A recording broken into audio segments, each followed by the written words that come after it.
manyi nti waliwo campaign government gye yateekawo gye eyitibwa bubu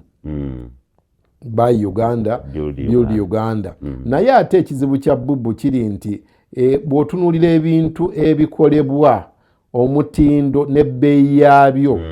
ogenda okulanga essaati ekolebwa e Uganda efulumirwa ku $20,000 ng'ate essaati evudde China ogiguze ku $2,000 kati ne weebuuza nti lwaki ffe tukyayina ebintu nga era abasuubuzi we nali nnyumya gwa waggulu nnyo byebimu ku bisoomoozo nababuuza lwaki mugende ne musuubula eyo ne bagamba wano tebimala bwe baguza omusuubuzi omu oba babiri basobola okumalawo bonna bwe bataka factory bwe kakoze kakati ekyokubiri biri expensive nnyo sente esaati emu bagibawera ku $40,000 okugisuubuza esatu kitundu ena ate nga wano mu Uganda ey'Echina efaanana obulungi ne design nga nnungi olwo oba ogigulira ddala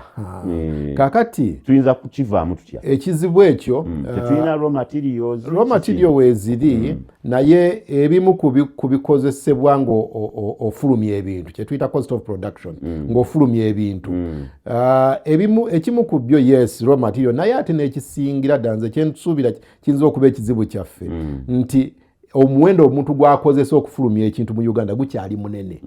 olw'okuba abantu abakozesebwa tulina batono kati mu factory gano bw'ogalaba abantu abakozesebwamu ate si bannayuganda abasinga bagwira kati okukozesa omugwira bagenda kusaba kinene okusinga okukozesa munnansi